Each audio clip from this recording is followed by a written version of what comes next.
And now, your official TigerBait live show with Mike Scarborough starts now.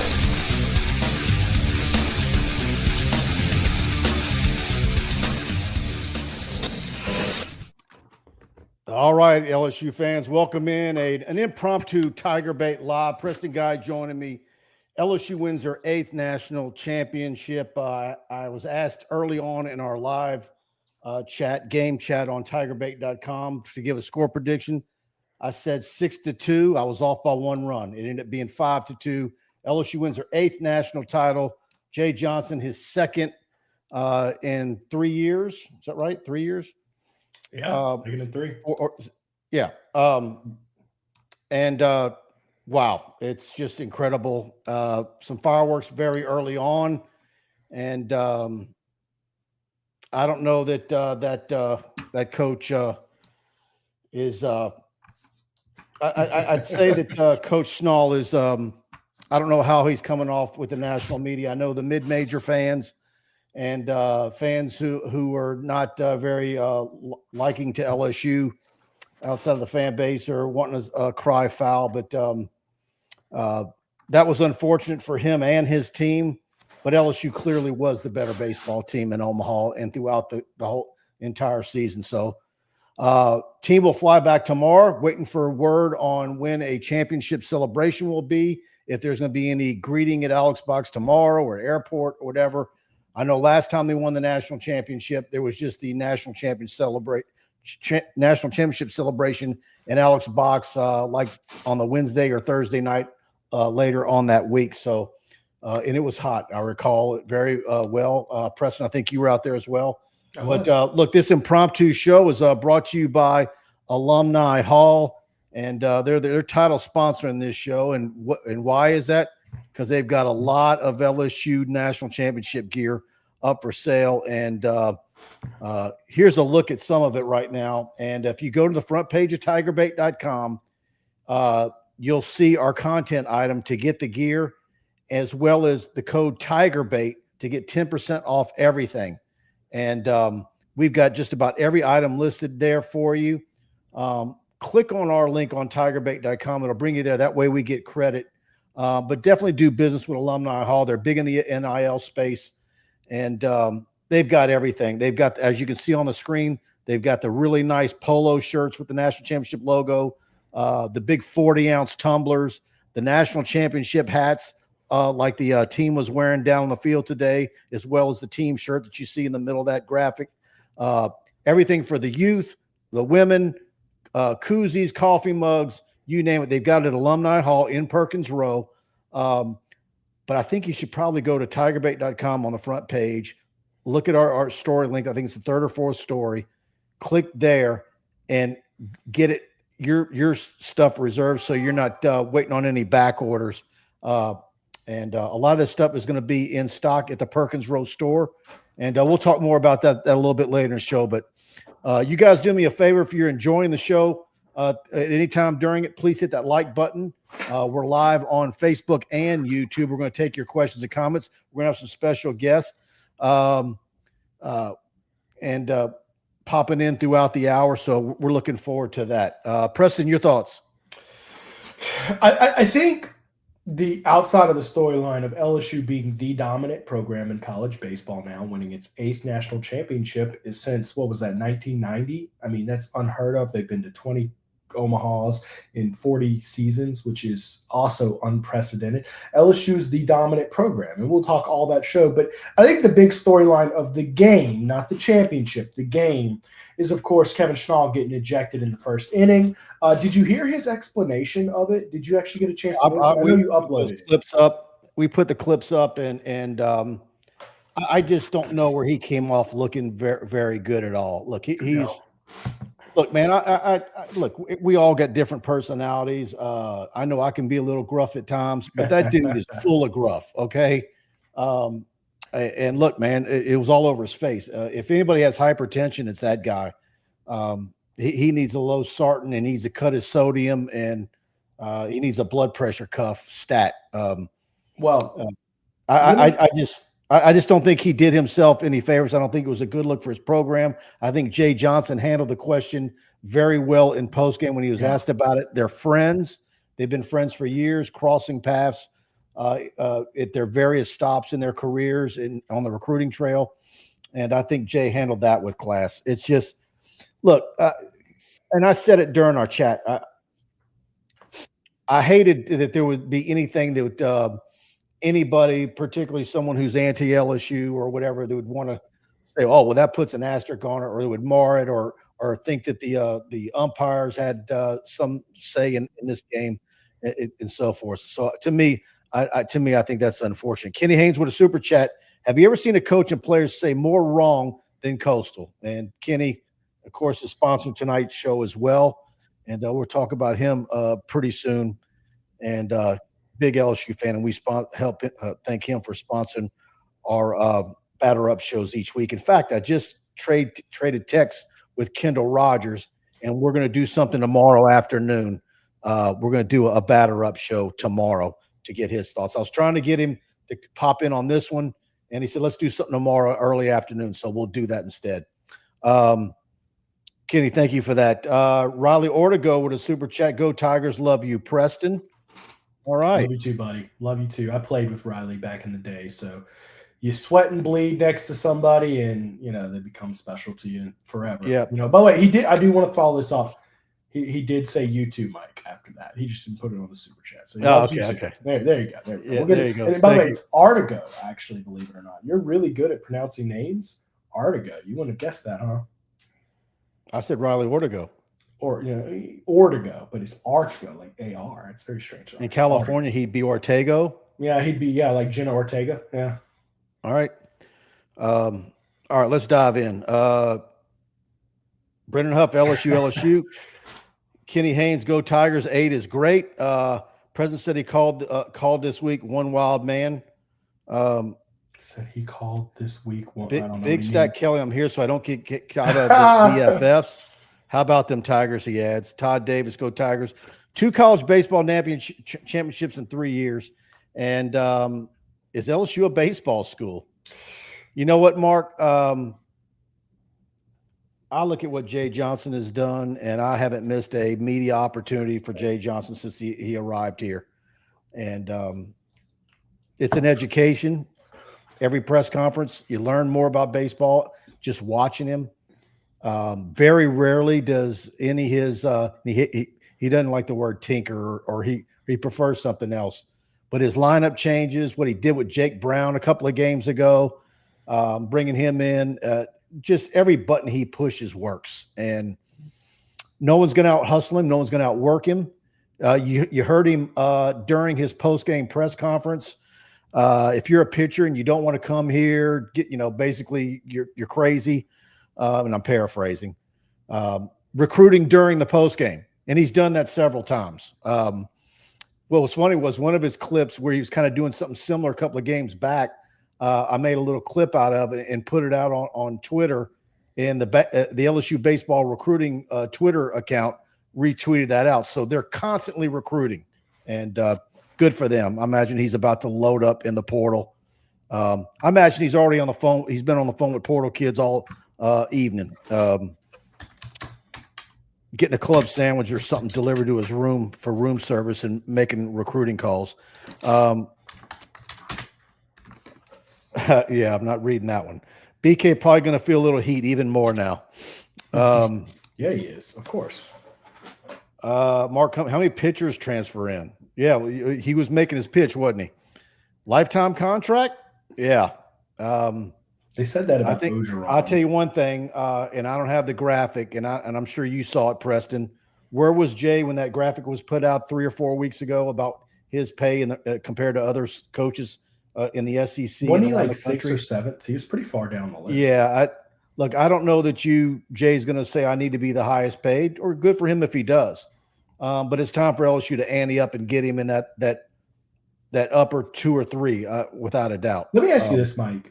There's a big, I don't know if I want to call it drama, but it was a viral take with T-Bob and who's the other guy for Barstool. Anyways, it was a take on if LSU has the best coach, Jay Johnson, or is it Tony Vitello at Tennessee?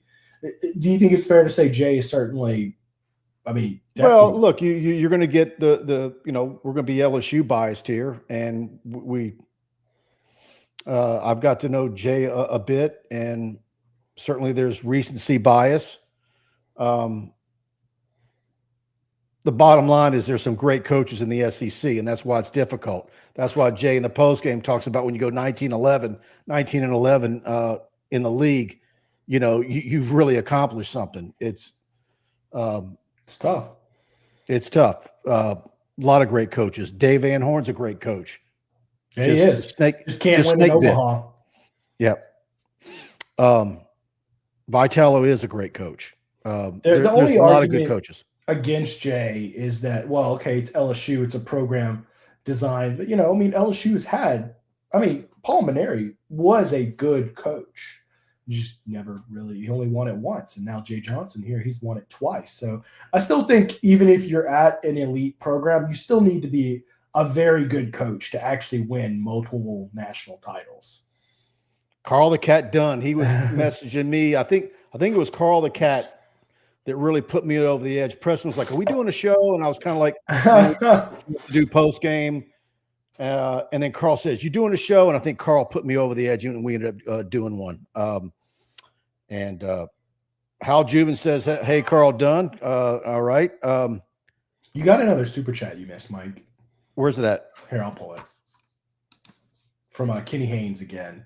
Yeah. Jay Johnson rapidly becoming the Nick Saban of college baseball. I think that's true. How can you deny that? I see the work ethic. I know the hours that he puts in. I've never met his wife, Maureen, but she's absolutely a saint.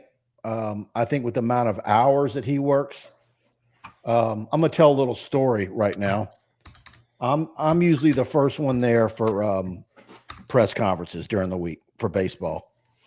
And I watch either it was an Uber Eats or one of them pull up with a little bag and drop it at the gates to go in Alex box where there's typically would be someone to take your ticket. And they put the bag on the ground, and I'm like, man, this looks kind of suspicious. I looked at it, and it was for Jay.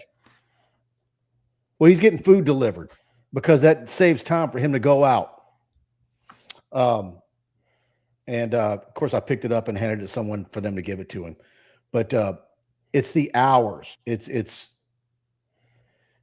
He's worth every nickel, and it wouldn't shock me. I know Kate Anderson in the post game said maybe they'll win. They'll win it again next year. I wouldn't put it past them. But is it possible? No one said you would ever see a run like Skip Bertman had, where you'd win 5 national championships in a decade. I'm not saying he's going to do that. But if there's a coach in America that can come close in this environment where so many colleges and everybody in the SEC has built a strong baseball program at Missouri, and we'll see if Paul Mainieri can dig South Carolina out. That'll be quite an accomplishment, but I wouldn't put it past him. All right, look who's popping in. We got another guest, everybody, live from Omaha. John Eads. Yo, John, you can hear us? Yeah, can you guys hear me? Yeah, man. Give us your synopsis, man. And I just want to give you kudos, man. And Jock joined you on the weekend, but you did an absolute fantastic job up in Omaha the last several weeks, and really grinding out some great content.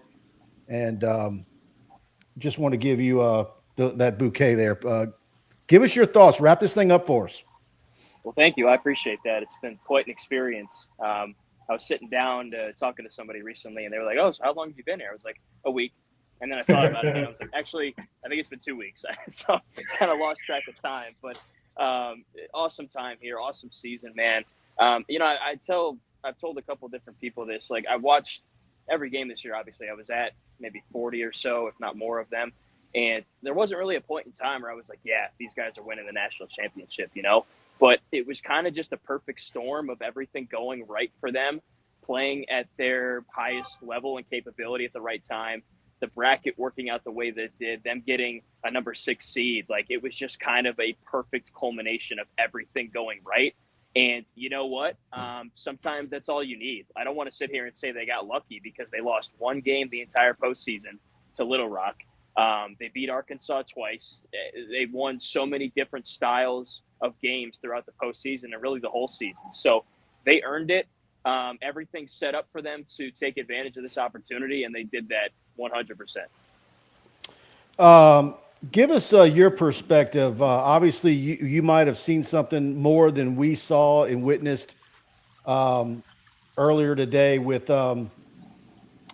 Coach Snall getting ejected. There's discussion of LSU's third base coach stealing signs or relaying signs. What did you have anything additional to add to what went down there?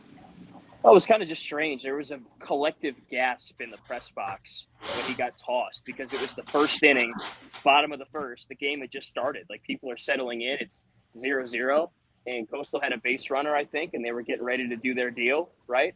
Get guys on base, move them across. The thing was just getting rolling here. And it's kind of just crazy that this is possibly your last game of the season, and your head coach and your first base coach are tossed before it really even starts. And by that point, I know Coastal took the 1-0 lead off the solo homer or whatever, but you could just tell, this is LSU's day. I was looking at Coastal's dugout the rest of the game. They had zero juice, zero life.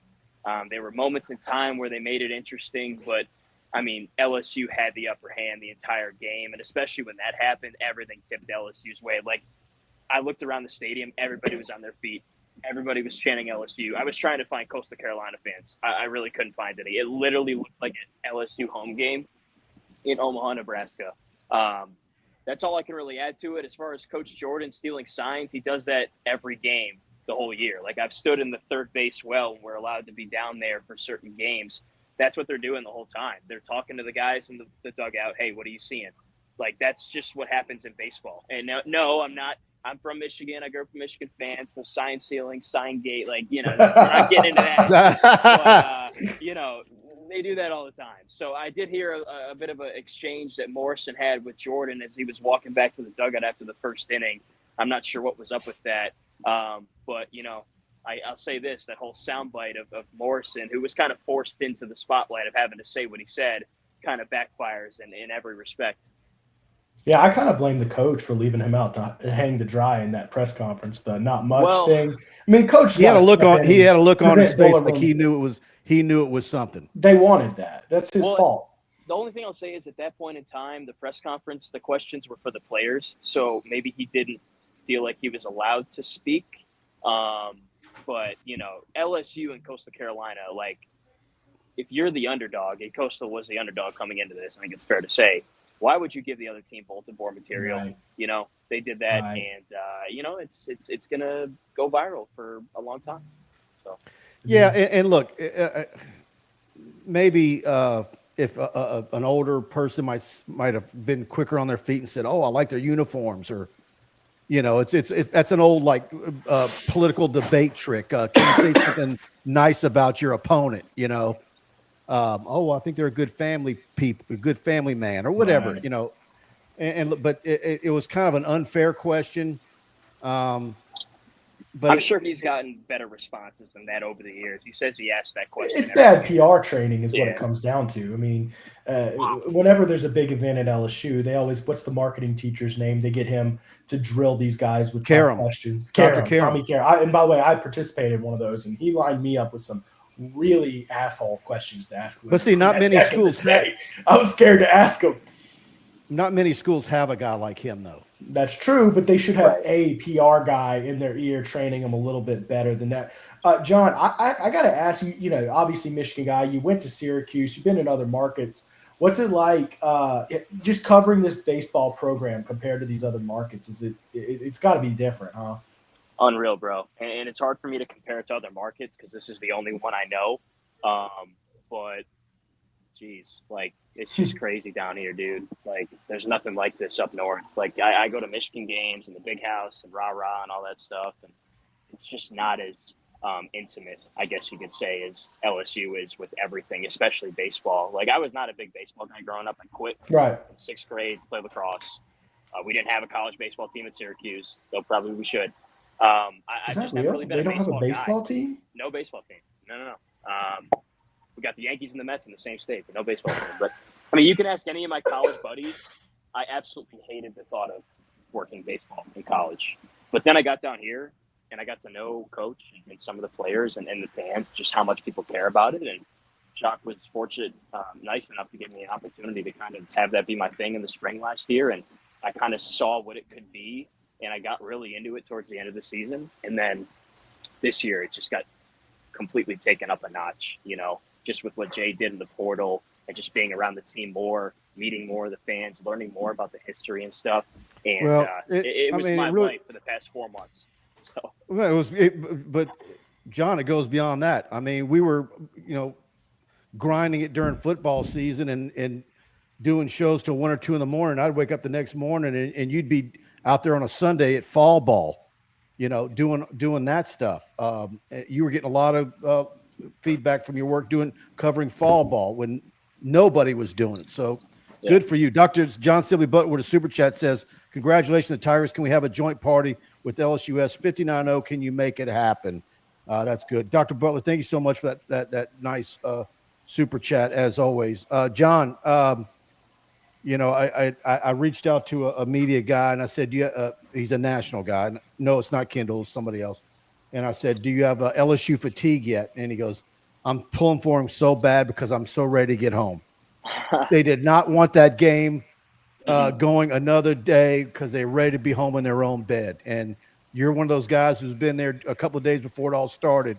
I'm imagining even at 24 years old, you're ready for it to get home. I am, but this has been an awesome experience. It's been a lot of work. Hardly got 5 to 6 hours of sleep every night, but you know what? Like, what is the point of getting here and doing this if you're not going to enjoy it? And just every minute you can, every opportunity, like, just take it all in. Because you mentioned the fall scrimmages, and thank you for saying that. Like, what is the point of going to those, driving out to the exhibitions, going to all the open stuff, the media, whatever it is, if you're not going to enjoy the finish line? You know what I mean? Like, right. Why not? So I've enjoyed this to the max. There's definitely been moments where I've been like, absolutely, like, just out of my mind, tired. Like, what am I doing right now? I'm plugging my toothbrush into the outlet. Like, what am I doing? But at the end of it all, man, it was an awesome experience. And there were so many people over the past 2 years that said, dude, I hope you get to go to Omaha. Omaha is crazy. It's insane. And I signed my contract on June 22nd or so. So I think that was the day they beat Florida or something like that to come work here. And I just missed the tail end of that 2023 season. And I was hoping that I'd get an opportunity to kind of be a part of that. So cool to have that here in 25. I didn't really see it coming. I'm not going to lie. Like, they had a great team, but it still hasn't sunk in yet. That just happened. Mike, did you see it coming? Because I'm with John on this. Like, I until the team got hot in Omaha, I didn't know they had a national championship run. I thought I thought they did. I thought they had a really good chance. Now, when you saw the bracket and you had to face Arkansas to start, and we all talked about that in the last couple of weeks. But once you got past that, and look, and I'm not discounting Coastal Carolina. I don't care who they played in the Sun Belt tournament, regional, beating Auburn in Auburn. That was impressive. 26-game win streak. That is crazy. And not discounting those guys at all. Mad respect for them. But I'll also add, I wish that their coach would have held his cool, because to me that's a little bit of a stain, I think, on their great season. Yeah, go out with some dignity, man. Oh, wait, shout out, John. You are red. You are real red. Everybody, no one can deny the work you've been putting in. And I always tease John when I see him, guys. I say, man, I thought you were too pretty to work the hard stuff. But he's been out there covering 7-on-7 camps, which even us recruiting guys, we're always like, 100-degree weather, and he's out there hauling his camera. So dude's been hustling, y'all. Well, John, man, I know you're busy. Y'all got another report. What do y'all have coming at 10 o'clock? And Jacques there with you. Y'all able to get something to eat here? Or you're about to go get something? Or yeah, we're gonna go live at 10 o'clock and splice together 3 different 2 different segments of 3 minutes of all the interviews we did. I did like 20 some odd interviews with everybody from, Ben McDonald, Nate Yesky to Casey Evans after the game. So going through all that, putting that together, we'll share it on the channel at 10 o'clock. And after that, we will make our way downtown and get some food and possibly, have some laughs, I'll say. Well, yeah, run up the WAFB credit card those flights home were expensive, Mike. No, tell me this. Please tell me it's a two thing. Please tell me when Jacques showed up on Thursday, or it was Thursday, right? That y'all gave him the business. Hell, nice for you to show up. But then also, but when he got there, it's got to be, thank God you're here. Now I have someone else who can edit and help me and take a little bit of the load off, right? Yeah, no, it was nice to have him and Ethan Tuttle, too. He's the guy that shot all my interviews today, all the celebration. Could not have done it without him. And Jacques was nice to have because he's been through this before. He's done national championship coverage. So it was great to have his experience and guidance here. And he interviewed Scott Woodward and Bill Franke. He's got so many connections and stuff. So I'm very thankful that he let me cover this team this year because this is something that he could do himself if he wanted to. And he also didn't just come in and completely take it from me as well at the end after all the hard work that been put in. So I appreciate him on both of those fronts. And yeah, it was great to have a team here so we could, get this done together for WAFB, and we'll finish it up at 10 o'clock. And Preston, thanks for those kind words too. I appreciate it, Doug. No, man, thanks for the hustle. Appreciate it. All right, man. We'll let you get out of here. We'll tune in at 10. And again, great work, John, man. Appreciate you big time. Appreciate y'all. Great season, and we'll talk soon, I'm sure. All right. Thanks for popping in, bud. All right. There he goes. John Eads, man. He's the man. Thanks to him for popping in. I love getting a little Omaha vibe. And we might have another guest pop in here shortly. And we'll, I'm just waiting for that to happen. Look, in there he is right there. Speaking of the devil. I just heard it ding, but Preston, go ahead and get one of our ads in. Oh yeah. Well, let me talk to you. We got to pay a bill real quick, and then we'll get to our guest. Yeah, no problem. Let me put my assets up here. Guys, look, if y'all watch my weekly football show during football season, y'all know about Celebrity Theaters. They've got great weekly specials going on, and they're going on all summer long, by the way. They got on Monday, they're doing their senior savings day where it's $5 for people over the age of 55. I do want to say calling someone 55 or older a senior is a little aggressive in my opinion, but we'll take these discounts, guys, in this economy. Discounted movie tickets for all on Tuesdays, half price arcades and college night on Wednesday, which, by the way, guys, they do have the biggest arcade in Baton Rouge. There's not very many arcades around anymore, and people go there just for the arcade. I take my little 2-year-old there all the time, and he loves it, man. So the half price hits pretty hard. And Thursday, where you get discounted liquor and bar items on Thursday. So y'all make sure to go check them out there. And of course, they wanted me to tell y'all about their summer savings. Their summer festival they're doing, which of course it just reloads as soon as I get on there. Anyways, guys, they're featuring throwback movies: Stuart Little, Shrek, Matilda, all summer long. Jumanji is a good one. I mean, y'all make sure to go pop in and check them out. Great theater. Of course, will be the next one there. Yeah, so it's a great theater too, by the way. They've got the comfy reclining seats. I had to go to another theater to watch Star Wars Revenge of the Sith when they put that out the other day. And I got actually really pissed when I couldn't go to Celebrity for it because they didn't hold it. So I'll make sure to go check them out. All right. Corey Diaz, our buddy with the Daily Advertiser, one of my favorites on the LSU beat. He's been in Omaha this whole time. Corey, you can hear us? Yeah, man, got you. Give us your wrap this thing up for us, man. Give us your overall view of what went down today and the whole thing, and what does this mean, and Jay Johnson's place in history, blah, blah, blah. Sure, yeah. We'll start with today. Really, I think it goes back to last night and what Cade Anderson did. It just, not that Coastal Carolina is not a good, because they are a very good baseball team. Their program is obviously, it's set up, I believe, even in this, new world that we're about to enter into with the revenue sharing. I think Coastal's baseball program is still set up to sustain success. But it just kind of felt like last night when their shoulders dropped after being shut out by Cade that, them coming in here and trying to win this game today was almost going to be impossible with Anthony Eisen on the mound. And you kind of had a feeling too that, yeah, they were throwing their best guy, but LSU's offense was going to be able to come in and make a little noise. And obviously the fourth inning there with the 4 runs.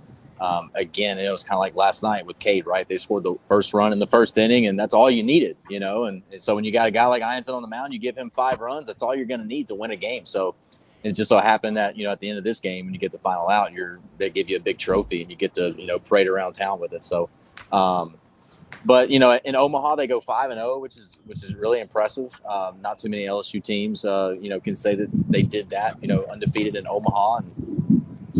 And I think back to, them losing to Little Rock, and how just wild and crazy that was, and how that was even a thing. I thought that, when the bracket was released, I remember telling a lot of the guys on the beat that I felt like LSU possibly could go undefeated to Omaha. Now, once they got here, you kind of didn't know how the ball was going to drop, but I felt like they had a favorable path to Omaha. And I just thought that as this NCAA tournament, rolled along, Mike, I just thought they just got better and better almost with every game. So defense wins you championships. I thought the defense was this was the best defensive team, I think, here in Omaha of the 8. I know we're not talking about football, but defense wins you championships. They obviously turned a double play there to end the game. So I know Jay's really happy with the defensive performance. I really I wanted him to have maybe some key hits to finish it off, but Braswell at third base was unbelievable.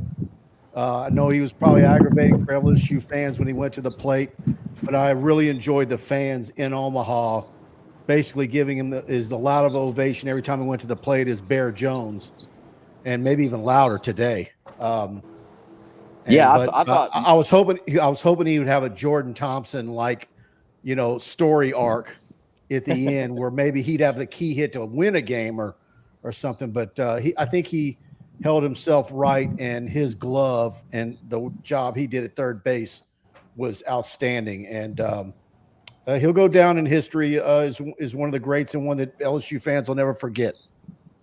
Yeah, I think it was last night, and I think Jay even said it, today too. After they won it all, he said that we don't win the game, we don't win the first game of this series last night without Michael Braswell at third. The great play that he made there, I believe it was in the top of the 9th.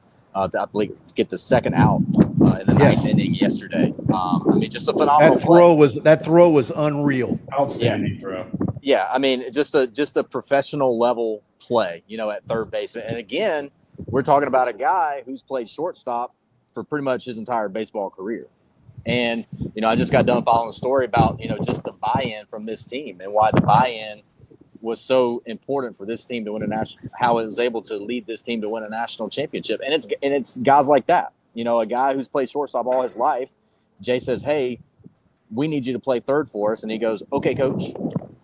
It's those kinds of guys, that's how you win national championships in this day and age in collegiate athletics, is that not only do you have to hit the transfer portal hard and make sure you've got, enough money lying around to get the guys that you want and need at any particular position, but you also need some guys on your team to completely buy in to what the coaches are selling, to what they're telling them they need from them, and then go out and execute it every day. And I think Braswell is just one of the many guys on this team that sort of embodies that. All right, the whole episode with Coach Schnall today for Coastal Carolina. Did you pick up any wrinkles that you can add to what went down?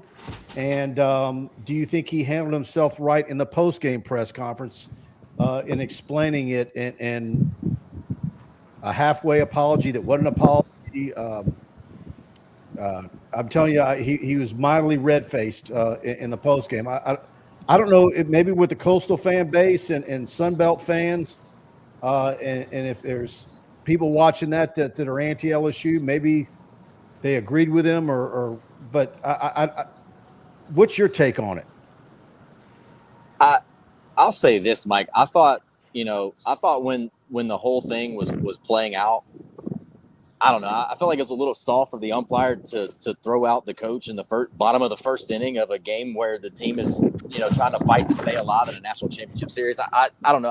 I was rubbed the wrong way about that, honestly. But I would prefer that he hadn't been thrown out. But yeah, when you look at the rules and then some of the stuff leading up to it, and he wouldn't back down. Yeah. Go back, and he kept going forward. I mean, what's the guy going to do? But Mike, don't you think in a stage like this, they should use a little bit of discretion there? Like, yes, this is letter of the law. In my mind, it was just almost like I was wanting Jay to go out there and said, "Hey, man, let him come back," because you didn't want that to be a part of the game. I don't know. Yeah, I know. I guess the good thing about this game, right, is that it happened in the first inning, and so there's 8 more innings of baseball to where it doesn't really factor into like the story of the game or the series. Right. But I mean, you kind of have to. I mean, you kind of have to feel for him a little bit because it's wild that you can get tossed in the first inning of basically a national championship game.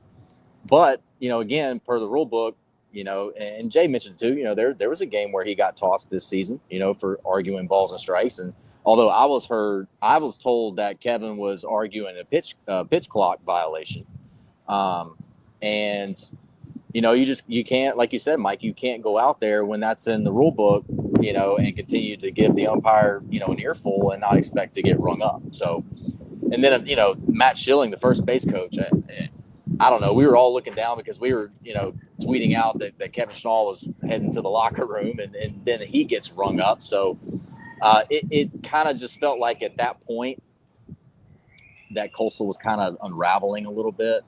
Now, they did briefly took the lead there in the bottom of the second. Well, they hit the home run after that, and they kind of settled in and then had another home run, and you're like, okay, look, that could have been another storyline for Coastal Carolina. Not only did they, of course, they got their win streak snapped, but that could have been a storyline where they come from behind and win the last 2 games without their head coach in the dugout. It's been interesting. But luckily, but wait, guys, one thing that's being blown out of proportion here, and y'all correct me if you disagree with me here. In baseball, losing your coach probably doesn't hurt your team quite as much as, say, football or really basketball, right? I mean, it's not like you're out there deciding whether, what play are you going to run the ball or are you going to pass the ball? Are you going to blitz here? You're just going up to the bat every time. Do y'all agree with that take? It's not like I don't. Losing the coach hurts quite as much as like a football game. Yeah, I think I'm gonna slightly disagree with you, Preston, just because like one thing I've noticed about covering this LSU baseball team this year is that like the way Jay Johnson like utilizes his like especially offensive timeouts, that dude like coming into like the NCAA tournament was batting like 1,000 when he would call those, and he'd like huddle his guys up and be like, and of course you never know exactly what he's telling them, but every time it's like the guys would immediately execute whatever it was that he was like, hey, we need you to go do this. So it's I think about those kinds of moments where like I think that if your head coach is not able to be in the dugout with you, it might hurt you. Yeah, I think I can make the case that several recent football coaches, it didn't matter if they were on the field or not.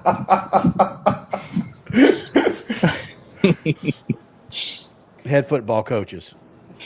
How recent? Are we talking current? I'm not going there. All right. All right. Let's see. No, I mean, look, you got 800 staffers now. I mean, coordinators, red zone play callers, blue zone play callers. Yeah. Analyst this, analyst that. Like I always say, it's like you need the 2 Bobs from Office Space to go in there and say, what is it you do here? They got so much staff in that building. All right, Corey, man, give us a wrap up and we'll let you get out. I know you got more work to do, but man, we appreciate you popping in, man. You've done a fantastic job. Of course, not only cover the baseball beat, women's basketball in a big way at the Advertiser. Anything else you want to add before you head out? Yeah, well, first off, just appreciate you guys letting me pop in. But yeah, it'll be, I'm, just kind of thinking ahead a little bit to like what Jay and the staff and what the team sort of has ahead of it. Really it's going to be a different offseason, right, than what it was this time last year. I think there's a lot more a lot more players settled into roles. And I think Jay has mentioned this at some point in time in the last 2 or 3, 4 weeks, but, I think they're going to be far more strategic, in the transfer portal this year in terms of what they were looking for and who they might try to, lure to Baton Rouge. Because Kason Evans is your Friday night guy.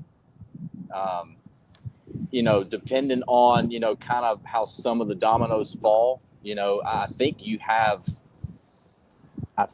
most of your starting rotation figured out, which is completely different than what it was at this point in time last year, where they didn't know anybody, that was going to start on weekends for them. So obviously think they feel much better about where they sit today, even literally 3 hours after winning a national championship, about what their starting rotation could look like. You've got several guys back, everyday players.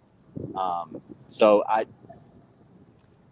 I don't know if I want to say it's safe to say that like LSU's going to be back in Omaha, because obviously anything can happen. But I have to believe that the coaching staff and the players that will return feel a hell of a lot better, about their chances of getting back here this year or next year versus what they felt like heading into the offseason last year. And Jay using the post-game press conference to make a plea for more pitchers. Just. And that's, it feels like with Denny's, where I remember, a couple of years ago when Kim and the women's team, won the national championship, like the post-game national championship press conference is nothing but a big recruiting pitch, right? It's like, hey, if you want to win, come here, right? Like, nobody develops, MLB pitchers better than we do, right? That's what Jay said today. So you kind of giggle because, there's tons of pitchers in the league from a multitude of different schools, but they do have a lot that are in the league performing right now. All right, man, before we let you get out of here, do you have any info on, is there anything special for when the team flies back in tomorrow, or is there any word on the national championship celebration later in the week? Do you have any info yet? Only info I got is that surprisingly, the team is staying in Omaha tonight. They're going back home tomorrow. So we don't have any further information on, parade and or national championship celebrations at the box at the moment. I'm sure in a couple of days, probably tomorrow even, maybe we'll probably get some info on that. If I remember correctly, the last one was on a Wednesday night in Alex Box. There was no parade because students were out. Yeah. So I'm imagining it'll either be Wednesday or Thursday night like last time. Yeah, that's what I'll think too. I'll be honest, I've been in Omaha for so long now, I don't know what day of the week it is. I feel like I've been here a month. So I'm really blanking on what day of the week it is today. What is today? Yeah, it's Sunday night, and you're a little bit older than Eads, but every media person I've talked to was so thankful that LSU entered it today because they're ready to get home.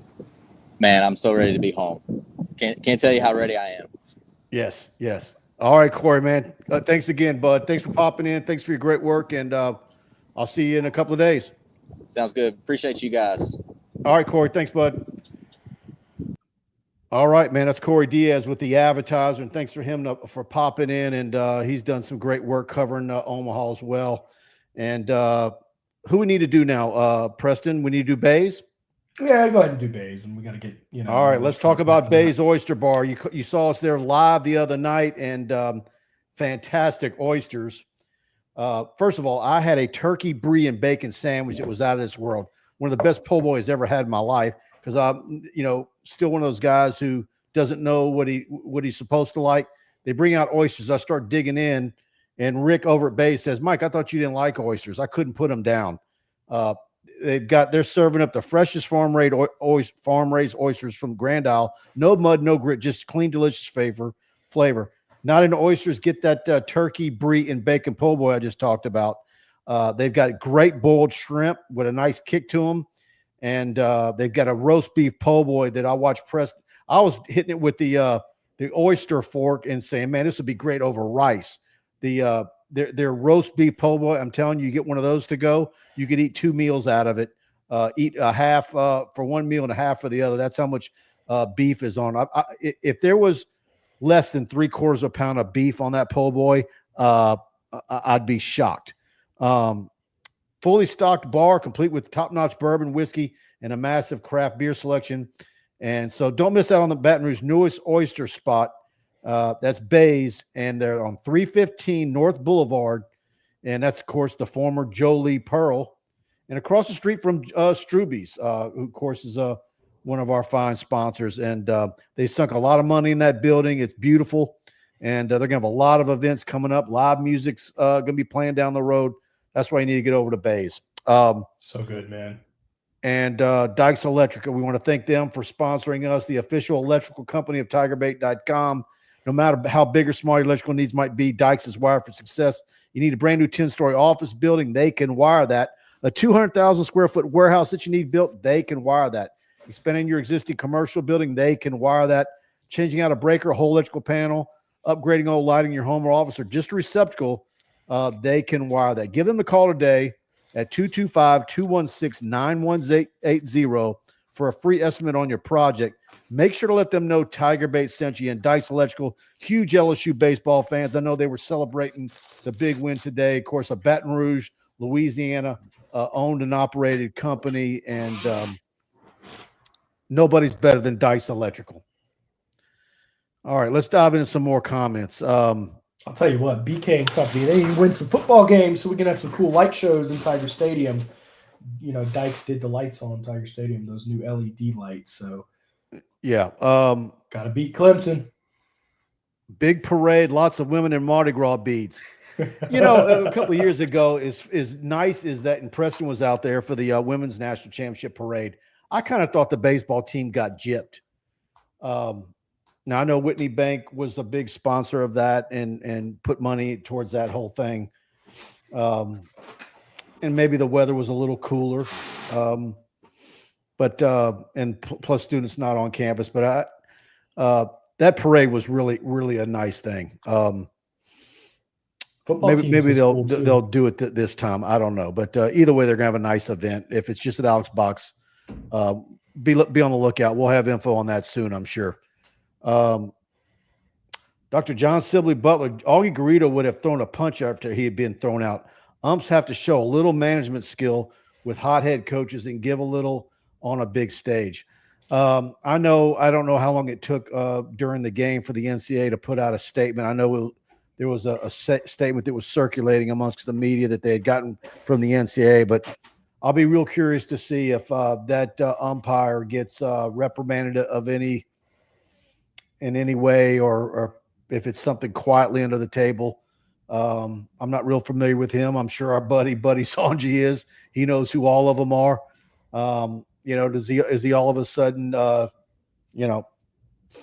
doing Southland Conference games rather than, and I shouldn't take a shot at them, but maybe doing lesser games versus national title games next year over that one. But Mike, I think it's a cultural issue among baseball umps in general. Okay, they have this zero tolerance policy. I've seen all sorts of BS clips. They're kicking out the music guy and stuff. I think, and this goes all the way up to MLB. I don't think it's I think it's a cultural issue with the umps.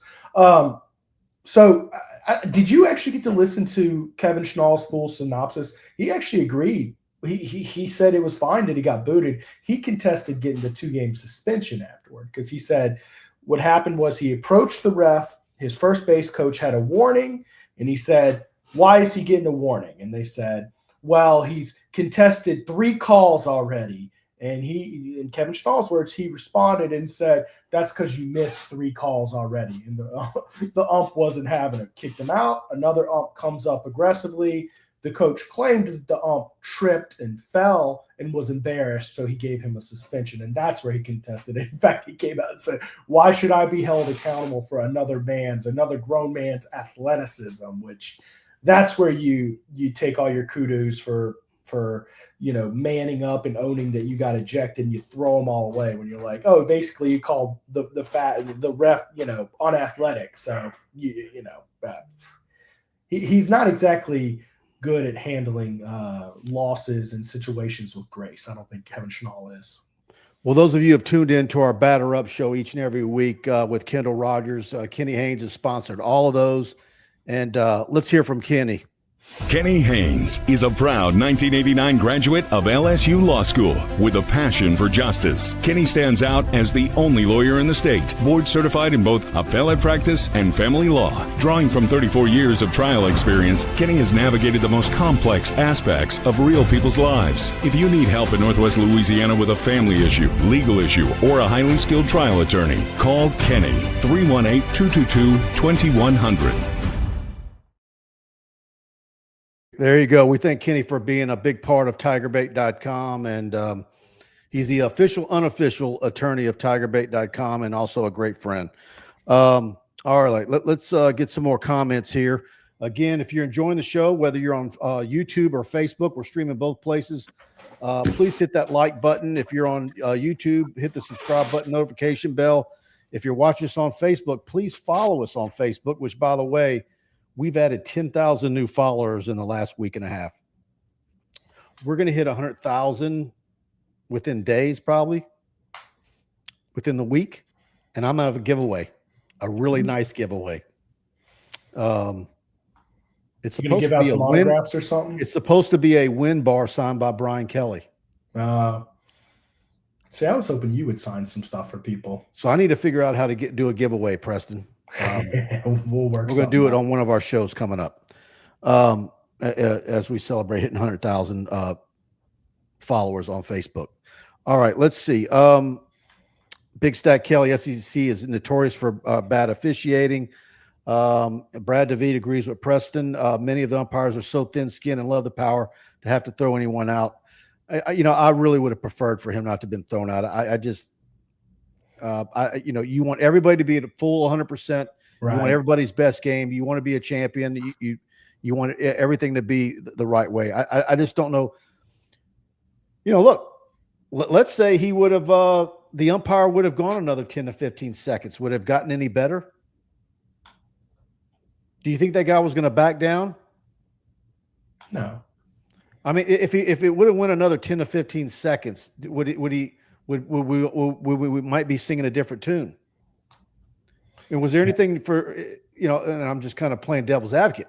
Is there anything that we saw that would lead us to believe that had it gone another 10, 12 seconds, that things would have gotten better and it would have been the right call to, give them a little bit more time to cool down and get back in the dugout?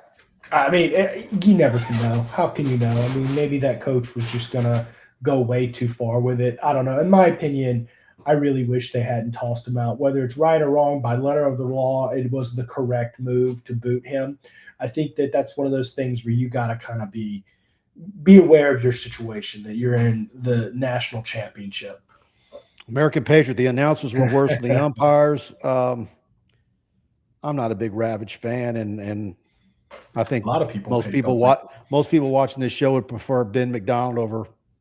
Of course. Yeah. This is another show, Mike. Yeah. You know who I really wish would do the football games? I wish Joe Burrow and Jaden Daniels would take a football game for LSU. That'd be awesome, wouldn't it? Yeah. Randall Alfreck, Jay Johnson has won 2 titles in his first 4 years on the college campus. He needs to be the highest paid coach in college baseball. No ifs, and or buts. Yeah. 2 national championships in 4 years. First year with no left-handed pitch in Southern Miss. Second year national title. Last year a little short, and then again this year. Yeah. Well,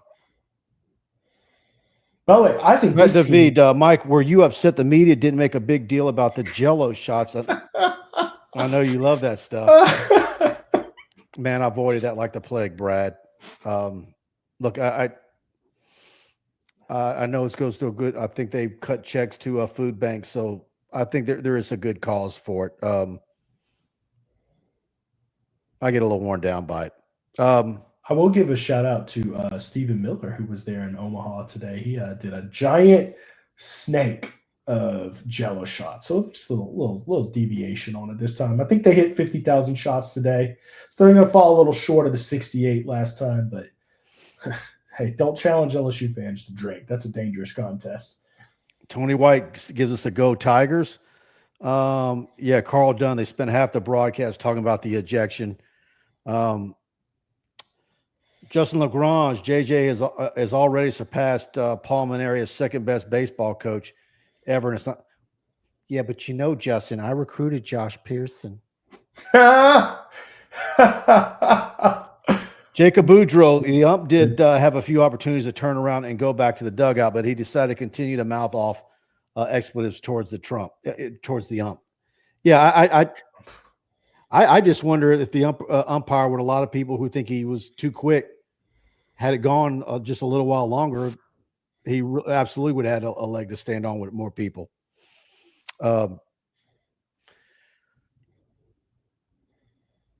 Randall Alfreck, I hope Jay can keep Larson this offseason. Yeah, Ashton Larson, got to see him a bit pinch hitting here and there. I don't have any worries about Jay Johnson getting who he needs to stay and getting what he needs in the portal.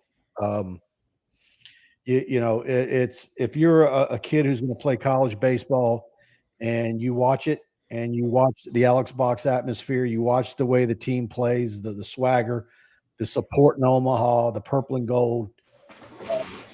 I'm sorry, but there's no sexier baseball program in college baseball by a long shot. And look, one thing, you remember people would talk about as soon as Saban retired, everybody hit the portal. It was like, you're no longer getting the Saban discount at Alabama. Players aren't coming to Alabama for half the money because you get to play for Nick Saban anymore. Well, you have to imagine that's going to be applying to LSU probably to a similar extent, although Jay Johnson hasn't quite cemented the dynasty that Saban had once NIL had gotten there. But when you look at the facilities and just the buildup, like compare Alex Box to just about any stadium in America.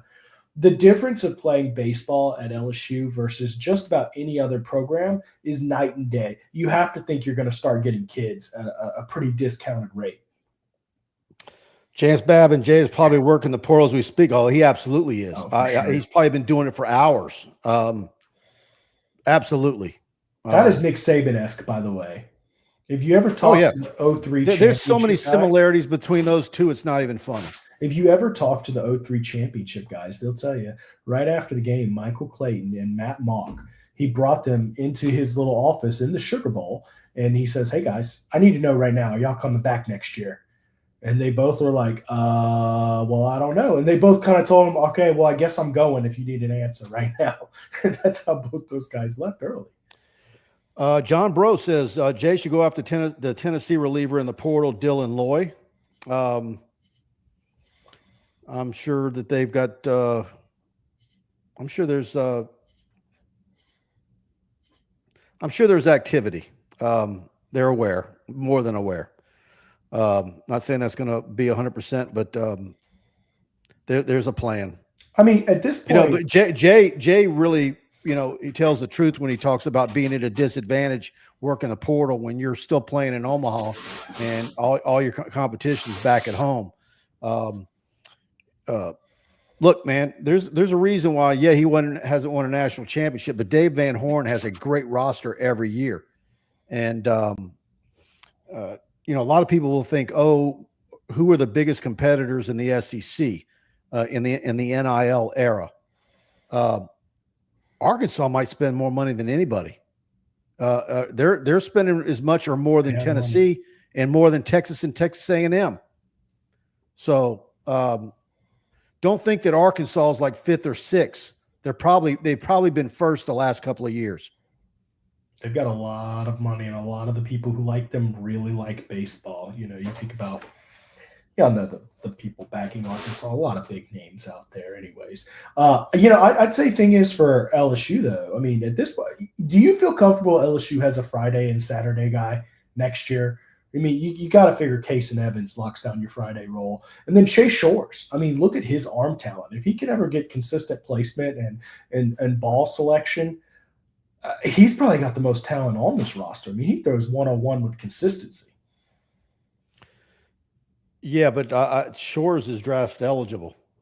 But do you think he's going to get drafted high enough given he couldn't hold down a starting spot this year in college? I think we'll see if you can get Shores to come back. That's going to be but look, man, you got some other guys there that are ready to come on board.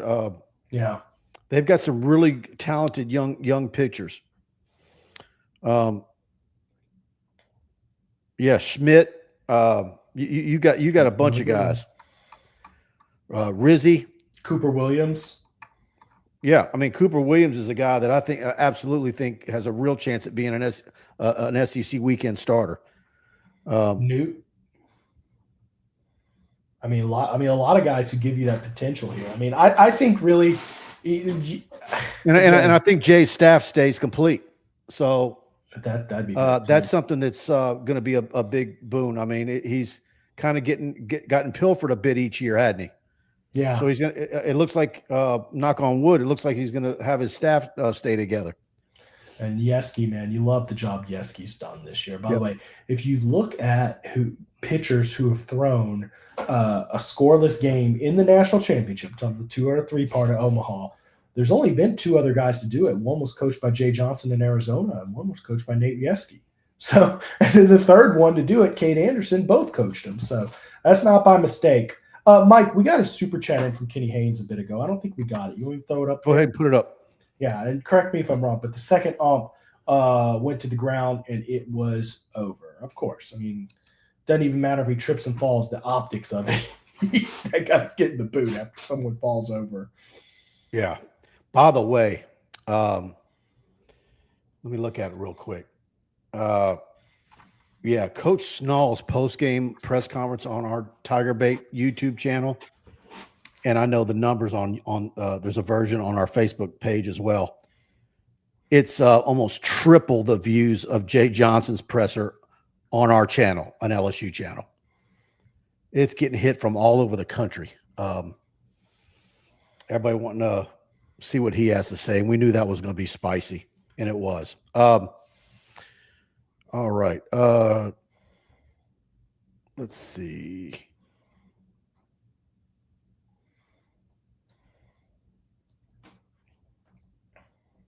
I needed to do one thing real quick. Oh, here it is.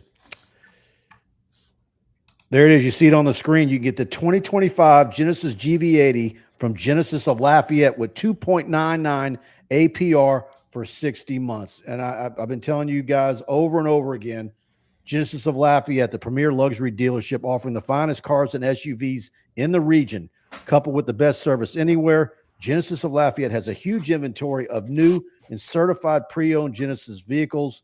So for a truly first-class automotive experience, it's Genesis of Lafayette, 6600 Johnson Street. Huge LSU fans. I know Jaron Guidry and Blake Mesh are super happy today that the Tigers won.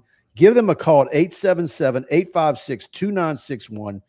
Tell them TigerBait sent you in, Genesis of Lafayette. And there's a reason, and it's absolutely true. It's been 3 years in a row that the Genesis of Lafayette sells more Genesis vehicles in the state of Louisiana than any other Genesis dealer in the state.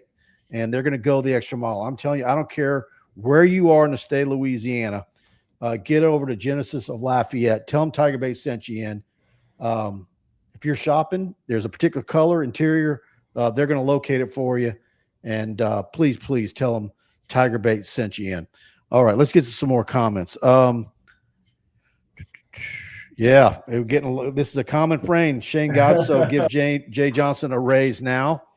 I bet you. Okay, what's the date today? June 22nd. Mm-hmm. July 1st. What do you want? What do you want to give the over and under? July 15th. I bet you by mid-July, we will know that Jay Johnson's gotten an extension with a significant pay raise. That sounds about right. I'm trying to remember when Ogeron signed his contract right after. And knowing Jay, February, and I don't even know who Jay's agent is. Knowing Jay, he'll probably say, "Don't bother me with that until the transfer portal is closed." Yeah. Which, look, let's be honest. If he wanted and pushed for more money, he would already have gotten it. And the fact that he's as low paid as he is shows his focus is on other areas. And that's a rare thing, man. It's a very rare thing. No, he's staying. Duke already hired a coach. Chance Babinyeski has taken 4 different schools to the College World Series. Great coach, and he's a super guy too. Really nice guy. I enjoy hearing him talk about pitching. He's been made available to us multiple times this season. He's fantastic. I also think he manages the pitchers very well in the games. I mean, there was not one time this year where he just did a seriously head-scratching pitching move. I mean, and it always seems to work out. And hey, another thing, when he goes to the mound and talks to those pitchers, he seems to do a really good job actually getting them to calm. I mean, he's got that calm demeanor. Think about Cade Anderson yesterday when he walked. I guess it was 3 batters early. He got him to settle down and it went out and pitched a scoreless game after 130 pitches. I mean, look, you got to give Yeski some credit there too. All right, I want to talk again about our title sponsor, Alumni Hall. I know you guys are all dying to get your national championship gear. Please do me a favor. Go to the front page of TigerBait.com. I've got a link. It's called The Gear, LSU National Championship Gear. You click on it there, and you're all my friends here. Use the code TigerBait, all one word, and you're going to get 10% off whatever national championship gear you buy if you use that code. But please go through TigerBait.com. I've got it on the front page. You can't miss it. Links to all the products. Here's a little render of what's out there. All the national championship shirts, the hats, the same shirts that the players and the caps that they wore down on the field in the press conference, coffee mugs, tumblers, 40 ounce, 30 ounce, 20 ounce. They've got it all for you. But do yourself a favor. Go to TigerBait.com. It's on the front page. Click there. Go to it and find your way there. And then you'll also see the code TigerBait so you can get 10% off everything you buy. You might want to get your order in early for a lot of this stuff. It's going to start arriving tomorrow in store. But book yours tonight or as soon as you can, so that way you get the particular products you want. They've got polo shirts, the whole works over at Alumni Hall. All right. You see any other comments we need to get to? Here we go. Justin Lagrange, is Monster a front runner for number 8 next year? I mean, that seems like the odds-on favorite, right? I mean, if he's back. Oh, he's back. But man, what a College World Series, what a postseason he had. Had a little bit of slump towards the end of the year, and he was money in postseason. Absolute money. Monster Milam. It's the clutch gene for me. And obviously always a very good player and among the best shortstops for LSU, which is a prestigious list. I mean, a lot of programs, he might be their best ever shortstop. But at LSU, of course, you've got a ton of studs, Bregman or whoever you want to name for that. But, yeah, it's it seems like he's just Mr. Reliable out there. Carly Christmas, the way the Palmer era ended clouds our judgment on him. We were lucky to have a champion coach, but Jay has surpassed him for sure. Yeah. Look, he wasn't ready to retire. We'll see what he's able to do at South Carolina. I tend to think he coaches next year, and that might be it. I'll be shocked if he goes 3 years at South Carolina. Dr. John Sibley Butler, baseball is not football in terms of revenue. So Jay Johnson getting a big raise is a little different than when a football coach wins a natty. Yeah, that's true. But you have to do right by him. You can't have a guy who's won 2 national titles in 3 years, 2 in 4, the fastest coach to ever win 2 at a job. And in this day and age, particularly when college baseball has gotten so competitive, I don't know that you have to make Jay the highest paid, but you better get him up in that ballpark because there's like $1.5 million separating him from the top spot. Do you have to split the difference? I don't know that Jay's going to throw a fit if he's not number 1. I don't think he's that guy. But to me, you got to give that man the respect. Am I wrong, Preston? No, I mean, you're spot on with that. I mean, you have to treat him like you're about to be on an emerging dynasty, because if you don't, he might bolt. I mean, you have to treat him. I'm with you, Big MIL. Derek Curiel is going to be a beast next Oh, that's another good Man, one. what is that kid though, going to be? I mean, look, baseball players are different. They're not like football players. But absolutely. Can you imagine him with an extra 10 or 15 pounds and just more mature? Already what he does in the batter's box. He's going to be your starting center fielder next year. He's a super talent. I mean, look, I know ad nauseum the play-by-play and color analyst talking about him running up the pitchers' counts and his at-bats and 8-9 pitches. I mean, he's just so smart at the plate. Moved him out of the top, top spot in the batting order, then brought him back. Just a super freshman. It's going to be a fun extra 2 years to get to see him play. Patrick Bloom, Woodward will get it done. I've learned to know he will write the check. For sure. Yeah, Patrick, that didn't take a does anybody in the grand scheme, is anybody going to ever accuse Scott Woodward of not being willing to spend money? No. He'll get it done. Yeah. Stat Dub, Curio's the new Ichiro. I said what I said. Yeah, Randall. How many times did we see Curio go from down 0-2 to work a walk in Omaha? Just patience. I mean, that's kind of stuff you see out of a multi-year veteran.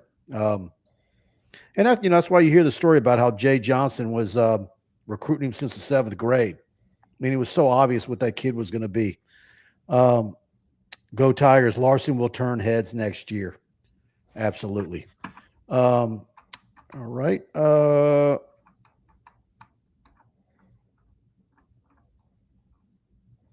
There it is, folks. Struby's. What a fine steakhouse. And Struby's Seafood Steaks, 107 3rd Street, downtown Baton Rouge.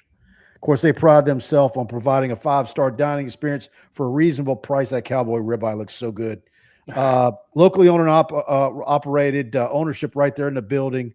And they take a high level of pride in the food and service you won't see from any corporate establishment. They feature a full menu of specialty meats, including USDA prime black Angus steaks, 100% certified Wagyu New York strip. That's Preston's favorite. And for those looking for something outside of red meat, they offer items such as the dry-aged pork chop, black truffle lobster pasta, redfish, duck Louisiana, and steak Diane. Book your reservation online tonight at strubys.com and make sure to let them know TigerBait sent you in. And I always tell you, get the lamb lollipops for an appetizer, and for a side, the crawfish mac and cheese is out of this world. All right, let's see. Anything you need to put up on the screen? Anything you want to add before we get out of here? Did we get everybody in that we needed to?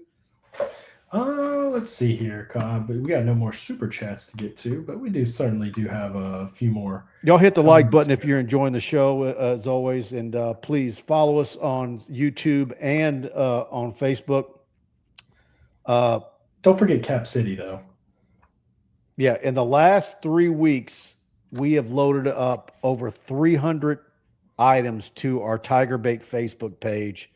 Videos, reels, images, tons of free recruiting information on the front page of TigerBait.com. And I also need to tell you, we're still running that promo for a few more days. Get TigerBait Premium 3 months for only $1. If you're a big fan of LSU recruiting, they had a huge LSU football recruiting weekend, and we've gotten about a half a dozen of those guys for updates. Those are going to start filtering out on the website tomorrow.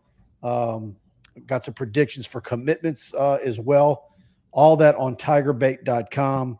Again, $1 gets you 3 months. So go to TigerBait.com and subscribe. We'd love to have you. I'm on the message boards day and night, and so we're bringing you a lot of great info on the website. Anything you want to add? Well, you know, a couple Yes, people. I am, Amy. he loves picking up our 3 food sponsors, which, by the way, let's My not dear forget friend Amy over in Lafayette. let's not forget Capital City Grill. We got to give them some love here in a bit. But he has absolutely loved picking up all these food sponsors and going out. In fact, we and him have a hot debate on Struby's right now, which steak is better. And I just want to throw out the owner took my side on that the other night when he said he went with the New York strip. He loves the New York strip, the Wagyu New York strip, more than the cowboy ribeye he likes so much. But anyways, I don't think you can go wrong. Mike let me try some of his cowboy ribeye, and it's fantastic, by the way. I had no problem with that. Mike, we're getting a few football comments. Is it fair to touch on those? Yeah, a little bit, but just briefly. Let's try to keep it on baseball. But no, I think great season. Well, look, everybody's turning attention to football. Yeah. Great season, great discussion. Lates beat Clemson. I got a friend of mine that sent me our group chat a little flyer for the Fix, the band, the Fix, an early '80s band, playing in New Orleans on August 30th. And I said, sorry, LSU's playing Clemson that night. I will not be attending that one. It'll be here before you know it. What is it? How many days is it? Like less than 70 or right at 70? Something, 75, somewhere around there. I'll say this one. I don't want to say the best part about a trip to Omaha, but one of the best parts about a trip to Omaha is it really extends that long wait you have as a sports fan, an LSU sports fan. It really just trims it off versus when you lose in the regional or whatever. It's like it adds basically an extra month to your wait for some LSU sports. Brad, do we call him David? Is it anyways? Brad, do you think LSU goes 10-2 in football? And look, Mike's going to be differing from me on this, but at least is my take. I'm hot on the team. I think that 10-2. I don't know if I'm going to go 10-2 or better, but right now, that's my floor for what I would predict for the season going. We'll see. Let me see how fall camp goes, how some of this chemistry gets aligned. I'm not going to put in a my ceiling is 10-2. Ceiling? My ceiling is 10-2. Whoo, boy. My floor, that's my floor is 8-4. Mike. No, my floor is 8-4. So you don't see that this team has all the pieces to where they could put together a championship type run? I just have a hard time believing you're going to lose to Clemson and only lose one more game the rest of the way. It's a tough schedule, and I get it, and that's why I think that saying 2 losses is fair for this team. Anybody who's saying the 10-2 ceiling is 10-2. Yeah. What do you think? 11-1 and 12-0. Have you seen the edge rushers? Have you seen the receiving core? Have you seen the quarterback? Have you? I mean, all right. Come on, man. Ceiling? We'll debate about this later on, but that's madness to call that. I'll tell you what, I'll absolutely recalibrate if they win at Clemson, but I'm just, again, with that schedule, anybody who's saying they're going in 10-2, but also saying they're picking Clemson in the opener, to me, I don't know how you can be steadfast and stand on the table and beat your chest with that prediction if you're predicting a loss at Clemson in game 1. I'm not beating on my chest about the prediction. I'm rebutting the ceiling comment because basically, the big weakness to this team is offensive line based on what I've seen. That was a real problem. And Nussmeier's not the kind of quarterback who's going to buy you a ton of favors. He'll buy you a favor every once in a while. But I have some sneaky confidence that offensive line we saw ain't going to be the offensive line we see come fall. I mean, they got how many transfers and 5 stars? There's somebody that I trust that was out there for every practice in the parts where media aren't allowed to be. And 2/3 of the way through practice, the word was that offensive line can't block anybody. Well, I believe that offensive line can't block any, but they're sandbagging, Mike. That's not going to be the real offensive line. I'd bet my salary. Preston, they're not like sitting out people when we're not in the fence. It's all the personnel. Whereas Braylon Moore at center rather than DJ Chester. You think Braylon Moore is going to come be your backup center? No, he's going to be the starter. Right, but he's not. He hasn't worked in that starting lineup at all.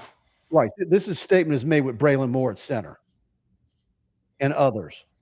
Well, I have some quiet confidence that they'll at least get that offensive line service. In week 1, they'll be ready to go. Not. I don't know if they'll be ready to go week 1. My point is that when you say ceiling, that implies the best this team could be. And if you think that 10-2 is the absolute best this team could be with the amount of talent and roster they put together, I think that's a little madness. I will say this. If they beat Clemson, I will absolutely recalibrate my prediction, which I haven't totally put my thought made that deal though. But I will say this: if they're going to exceed 9-3, it's going to be because of Blake Baker's defense. If I'm picking a loss, Clemson's the first loss I'm picking. I'm not necessarily telling you they beat Clemson, because what has Brian Kelly shown you at LSU so far to prove to you that he gets this team ready for openers? Thus far, that has appeared to be one of his biggest weaknesses, is he's looked unprepared and unready in every opener. So until he proves me wrong, I'm going to continue with that assumption. Dr. Butler, man, he's always glass half full. I love it. He says LSU will beat Clemson by 10. They were not impressive last year in Austin. They are 2 years away. American Patriot, Ole Miss scares me. They are tough at home. Yeah, I mean, you got to go to Alabama. You got to go to Oklahoma. You got to go to Vanderbilt. South Carolina you should have lost to them last year. Florida. I mean, you lose to Clemson. I don't know how you're only going to lose one more to be 10-2. We'll see. Look, like I said, I'm at 10-2 as the worst prediction I would put together right now. I'm not putting together a formal prediction, but I'll tell you what, this schedule, as tough as it's going to be, here's the silver lining. If you did go 9-3, I think you have a sliver of a chance to sneak in the playoffs at 9-3 with this schedule, assuming you do get a good key win in that schedule. Yeah, you don't want to put yourself in that situation, but no, you don't. But I'm just saying that there's a sliver of hope. Capital City Grill, the best brunch in Baton Rouge. You got to get over there again from 11 to 2 on Sundays. You see it right there on the screen. The chicken and waffles. That chicken is never frozen. Steen syrup. It's fantastic. I've had chicken and waffles all over the area. Nothing comes close to the one at Capital City Grill. So head over there. Tell them TigerBait sent you in. 100 Lafayette Street, your ideal lunch and dinner stop. They feature a wide variety of sandwiches, burgers, seafood, pasta, everything priced at $30 or below for an affordable experience. And don't forget to celebrate a Tigers win after their Sunday. Don't forget to celebrate a Tigers win during the football season. Plan to have brunch at Capital City Grill on Sundays from 11 to 2. Go to capitalcitygrill.net. You can see the entire menu. Preston and the missus love the dream cake for $12. It feeds 3 or 4 people. They have the best desserts in town. I'm just telling you. That dream cake's layered Oreos, Snickers, caramel, best carrot cake in Baton Rouge. You guys have heard me talk about that. So get over to Capital City Grill. A great lunch spot during the week, and I think one of the best brunch stops in all of South Louisiana. I'll put their brunch up against any in South Louisiana. I'll tell you that right now. Anything you want to add on the way out? Mike, is it too early to ask which team was better under Jay Johnson, 23 or 25? That's what I kind of want to wrap this up with. Is it bad taste to compare? When you got Tommy White and Skeens and Dylan Cruz. I mean, but this was a team. I don't know, man. That's tough. They're close because this team actually was more dominant in Omaha. I think this team had the way their bullpen developed toward the end of the year. They had a deep. I'll say this: if you other than you pull Skeens out, I think this pitching staff was better. You think Ianson was better than Ty Floyd? As far as depth, Ty Floyd had a legendary performance in Omaha. Yes, he did. And look, you had other guys, Cooper Riley and a bunch of other. I mean, it's so hard. Yeah, it's tough. I think there was more top end talent on that 2020. I tend to want to go 23. I mean, that's easy. Yeah. But there's something. This team had its own little swagger and its own way of getting it done. I might put a poll together and ask people. I just don't want to be too, people get upset. And I kind of wonder. I'd like to, talk to some of my baseball buddies and say, which year did you think Jay Johnson did a more masterful job 25. coaching? 25, bar none, easy.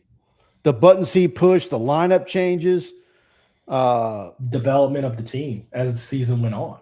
Yeah, it's look at how Casey Evans came on. Yeah. 8th national championship, everybody. And thanks for tuning in tonight. Again, Alumni Hall. Thank them for being our title sponsor. They're real big in the NIL space. That's why you want to buy all your LSU national championship gear from them. Please go over to the front page of TigerBait.com when we sign off, and you'll see the little story that you click on, and it'll show you all the products. And you use the code TigerBait, you're going to get 10% off of it. So not only they have the best gear for the LSU's national championship. Look, they've got everything. I'm going to add some more items to that piece. But once you click on something, it's going to bring you to their website. But use that code TigerBait, and you're going to get 10% off. All right, everybody. Thanks for tuning in. If you enjoyed it, hit that like button. And Kendall Rogers says we're going to do something tomorrow, so be on the lookout for that. Got a lot of recruiting updates coming on TigerBait.com. That's why you need to go subscribe for $1 for 3 months. You cannot beat that deal. That's going to carry you well in a football season. You're going to get all of our football practice coverage. And shoot, that's just around the corner. So, all right, everybody. Thanks for tuning in. Preston, thanks for co-hosting.